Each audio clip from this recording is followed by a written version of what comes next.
You know, revisiting these horror documentaries has been quite interesting. It's bringing up a lot of really good memories. And I'll never forget the first time I realized Nightmare on Elm Street was in fact my favorite horror franchise. It was the first time I watched Never Sleep Again. I'm not talking about that 5-hour-long documentary. No. Talking about from this Infinifilm release of the first movie. Yeah, Never Sleep Again. It's right here. Never Sleep Again, the making of Nightmare on Elm Street. This was the first time I ever heard the term Never Sleep Again outside of it in the movies. On this DVD release, there was this making of the first Nightmare on Elm Street film. It was actually really good. So good that I would revisit it on a number of occasions. Was this ever ported over to different DVD releases? I'm not so sure. Here's this vintage old FYE sticker that I've kept on here. This release would become something I would watch extremely often, and going to that Never Sleep Again documentary was incredible. It chronicled the first film so well, including Heather Langenkamp, Wes Craven, the makeup effects guys, the cinematographer. It was incredible. And it's great that it had a little history on the horror genre itself as well. And then a few years later I'd hear about this documentary called Crystal Lake Memories.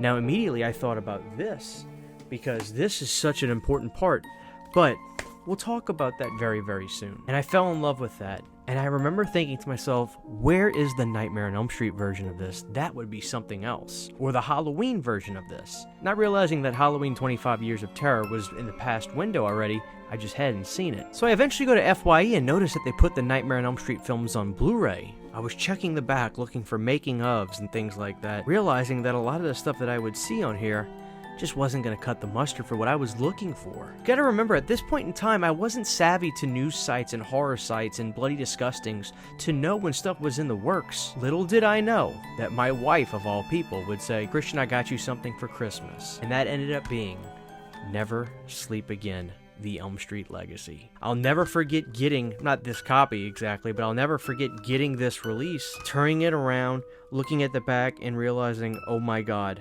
looking at the runtime, 238 minutes, I was like, this is the Crystal Lake Memories for Elm Street. Oh my god, this is incredible. Maybe I'll actually hear more about part 2. Maybe I'll hear about this or that. I heard rumblings about part 2 being this homosexual erotic film, but that was just people on the internet.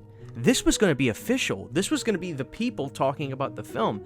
Looking at the back and seeing the cast and freaking out because I had just become the biggest Alice Cooper fan on the planet.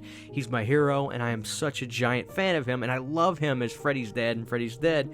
And perusing the back and realizing, oh my god, he's on the back. That means that they interviewed Alice. This is incredible. I couldn't put this in fast enough. I'm welcomed by these really incredible, charming Nightmare on Elm Street 5-like animation sequences, prepping me to get ready for each individual film. Pushing play on this for the first time was an experience I'll never forget. When was the first time I said out loud to myself, a Nightmare on Elm Street is my favorite horror franchise ever?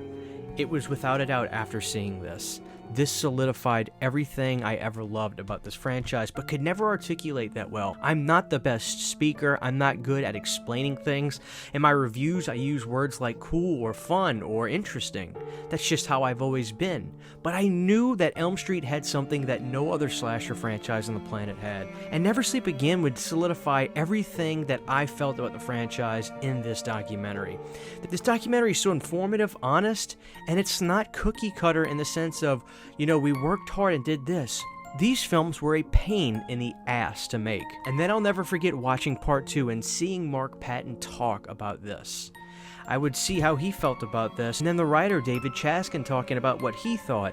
And I knew right from then, and I'm sure you noticed it too, there was probably a little bit of friction between these two. We would find out years later with Scream Queen what the real truth was behind all that. But hearing Robert express how this film was really big over in Europe, because they really figured it out back then, was something I never thought about. And he would know more than anybody. And that's the beauty about this, is Robert is not only so involved in these films, he's very proud, but he knows so much about the releases, the way things were done. It's incredible, and I'm so glad that Robert is still healthy and with us today. I'm happy that he's retired from Freddy.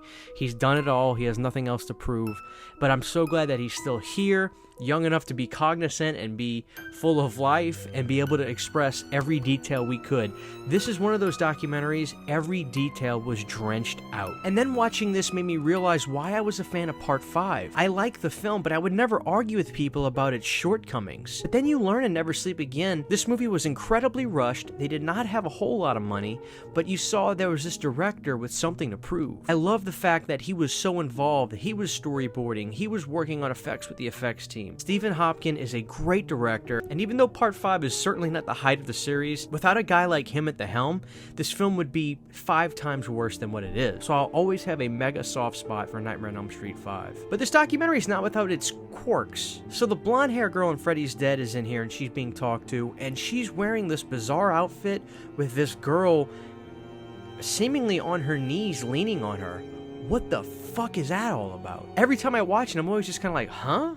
What the fuck is that? And I also loved hearing the people that made Freddy's Dead talk about Freddy's Dead. Again, I'm one of those people that I like what I like, and I don't care if other people don't, but I always used to get a little bit like, of course it's not scary, they weren't trying to make a scary movie. And to hear them talk about the Twin Peaks influence and how they were trying to make a Looney Tunes cartoon, was just like, yeah, I really enjoy hearing them tell their story and why they did what they did. I understand people may not love that, and I would never argue it, but it was just really great to see it coming from the horse's mouth.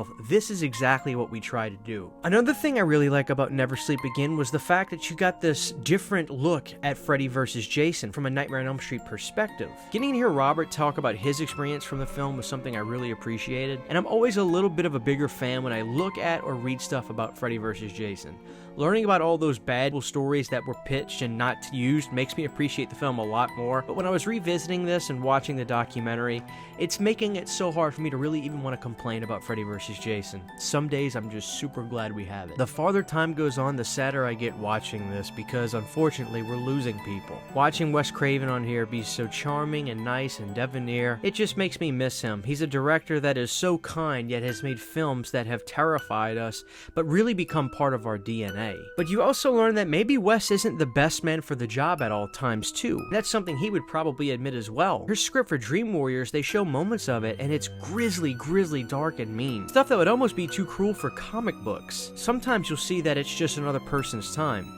Chuck Russell coming in to do Dream Warriors was not only the right decision, quite frankly, it might have been the only right decision. He turned that film into the powerhouse that it is, and it's the most highly regarded Elm Street films for many reasons. And I also love that you hear some of the actors like Kincaid talk about how this movie was a pain in the ass to make, and people were fighting. Nobody was getting along, there was tension on set. And also they talked about how Patricia Arquette couldn't remember her lines. You know, I like Patricia a lot in the film, but it's just interesting that they were just like, oh yeah, she couldn't remember her lines. We had to do cue cards. So it's just interesting because you like her in the movie, but then you learn that she couldn't really keep up at the time. It's always interesting too to hear Robert talk about the fans for these movies. To his own admission, and he's met millions of fans across the world at conventions, he said, without a doubt, Part 3 is the biggest film. I get more fans for that one than anything. How many horror franchises do you know where like the sequel is the highest regarded one? I don't think it's too terribly often.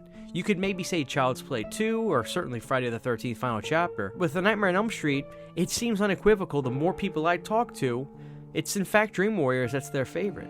Excuse the jump cut on this, but I just gotta say, there was this amazing Nightmare on Elm Street Never Sleep Again book that's very much like Crystal Lake Memories, and unfortunately, it was extremely limited and extremely hard to get your hands on. And quite frankly, I'm pissed off. When we look at all these horror documentaries, I've said a lot of good things about His Name Was Jason and Halloween 25 Years of Terror. But when it comes to what I think the best is, trying to keep my bias out of it, I still think it's A Nightmare on Elm Street. Crystal Lake is incredible, and we're going to talk about that soon, but when it comes to the production value of a documentary and the steam train pacing of A Nightmare on Elm Street, this is the fastest 238 minutes you'll ever go through in your life. Another thing that I really love about this is that they chronicalized Freddy's Nightmares, the TV show. They talk about a lot of the big actors and a lot of the directors that were working on set. A lot of them weren't coy about what was going on. This was mega low budget, and they don't expect anybody to think the show was extremely good. But it is so charming, and it's fun seeing Robert do little funny things for the producers, wishing happy birthday to one of their kids and calling her a little bitch. It's truly incredible, and I love this documentary, and when I look at what I think the best is, without a shadow of a doubt, I think it's Nightmare on Elm Street's Never Sleep Again documentary. It's the attention to detail, it's the timing, it's also those really cool stop motion moments that give the production production quality a big boost and just makes it seem like it's on a whole nother level. Watching this has definitely changed my opinion on some of the films like Dream Child big time, but it's also really just reaffirmed I'm not alone out there and there are millions of fans for these movies. Never Sleep Again is one of the best, if not the greatest, horror documentaries ever made, and if you haven't seen it, please do. I know that this documentary means so much to so many people. As you can see here, we have some fans who send in submissions with their copies as well, because not only do they love it, but they tell me they watch it annually. Just like Halloween 25 Years of Terror, or just like His Name Was Jason, this is a part of the watch regimen for the franchise. When you watch Nightmare on Elm Street, maybe you'll watch this first and watch the movies, or go through the movies and then watch this and almost reassess what you think about the films.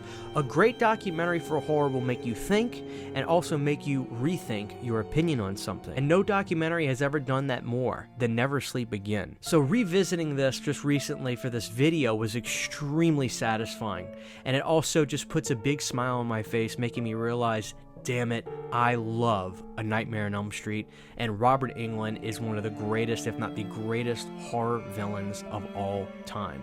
He was born for the role, and there will never be another Freddy Krueger like him. So if you haven't watched Never Sleep Again ever, I wish I could be you and revisit this for the first time ever again. It's an experience that I can never have again, but rewatching it just for fun gets pretty close. Anyway guys, thanks for watching this video, and stay tuned, because we're going back to Crystal Lake. Huge giant thank you to all of my Patreon supporters. Without you guys, this would not be possible. To get behind the scenes photos, videos, music, private live streams, and much more, you can subscribe to my Patreon for as little as $1 a month. Thank you to my patrons.